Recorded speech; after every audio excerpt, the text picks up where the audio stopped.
Hello and welcome নতুন আরেকটি ব্লগে। আজকে হঠাৎ করে পালং পরোটা খাইতে ইচ্ছে করলো, তো বাজার থেকে পালং শাক কিনে আনছি। পার্থ প্রসেসিং করলো, প্রথমে গরম জলে সেদ্ধ করে ঠান্ডা জলে আবার ভিজায় এবার পালং শাকের সাথে কাঁচামরিচ আর ধনে পাতা মিশিয়ে আগে প্রথমে এটা বানায় নিল। তারপরে সাধারণত যেভাবে আমরা ময়াম দিয়ে পরোটার জন্য আটা মেখে নিই সেভাবে মাখবো, কিন্তু এখানে জল ব্যবহার করব না তেমন। প্রথমে সুন্দর করে সব কিছু মিশিয়ে নেওয়ার পরে লবণ, চিনি আর সামান্য একটু সয়াবিন তেল এটা দিয়ে প্রথমে ভালো করে মেখে নিতে হবে, যেমনটা মাখে আর কি সব পরোটার জন্য। তারপরে ব্লেন্ড করে রাখা যে মিক্সচারটা ছিল আমাদের পালং শাকের, ওইটা দিয়ে সুন্দর করে মাখলেই ওটা সুন্দর একটা ডো তৈরি হয়ে যাবে। আলাদা করে জল দেওয়ার প্রয়োজন পড়বে না, আর যদি প্রয়োজন হয় তাহলে দেওয়া যেতে পারে, কিন্তু আমাদের প্রয়োজন হয়নি, তাই আমরা দেনি ওইটা দিয়ে হয়ে গেছে। তারপর রেস্টে রাখতে হবে, আধা ঘন্টা খানেক রেস্টে রেখে এদিকে পার্থ আবার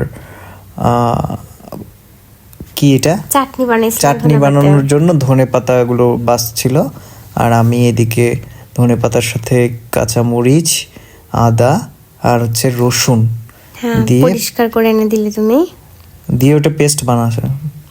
আর এদিকে তারপর সময় শেষে আধা ঘন্টা টাইম বাদে আমরা যাই সুন্দর করে লিচি কেটে দুধ থেকে একটা একটা করে যেমনটা সম্ভব সুন্দর করে চেষ্টা করা হয়েছে, কিন্তু size doesn't matter, don't think it otherwise. তো হচ্ছে এটাকে আমরা সুন্দর করে আমাদের দুজনের জন্য কয়েকটা পিস করে নিলাম। করার পরে আমি কিন্তু ভাজা শুরু করলাম। হ্যাঁ, আমি একটাও ভাজিনি, সবগুলোই ভাজছে, অনেক সুন্দর করে ভাজছে। এইটা প্রথমটা ছিল, প্রথমটা তেমন ভালো হয়নি, সাদা রংটা বেশি ছিল, বাট পরের গুলো কিন্তু খুব গ্রিনিশ হইছে। হ্যাঁ, তো আমি তেল দিতে চাইনি প্রথমত, তারপর দেখলাম তেল না দিলে ফুলতেছিল না। আসলে পরোটা এই যে দেখো ফলা শুরু করছে কিভাবে, সেকে নিতে হয়, শেকার পরে তেলটা দিতেই হয়। তেল দিলে তারপর ওটা মানে সফট হবে আবার ফুলবেও। তো এই যে এটা কেমন ফুলছে দেখছো? হ্যাঁ, অনেক সুন্দর, তুমি অনেক ভালো পারো। এই যে প্রথমটা হলো, দ্বিতীয়টা, তৃতীয়টা, একে একে পাঁচটাই আমি ভাজছি।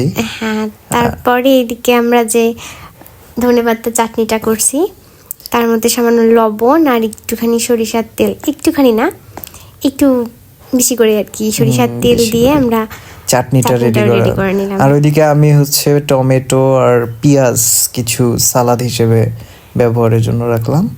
এই যে আমাদের ডিনার রেডি অলরেডি চলে আসছে। সত্যি বলতে অনেক মজা ছিল। আমি টমি তো খাবার জন্য খুব দৌড়াদৌড়ি করতেছিল, আমার খুবই ভালো লাগছে, খুবই মানে গেস্টদের দেওয়া যাবে এতটাই ভালো।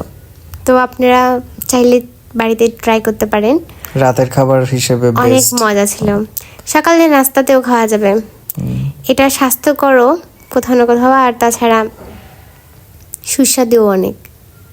পালং শাক তো অনেক নিউট্রিশাস। হ্যাঁ, তোমার অনেক পছন্দের শাক। সবাই ভালো থাকবেন, টাটা।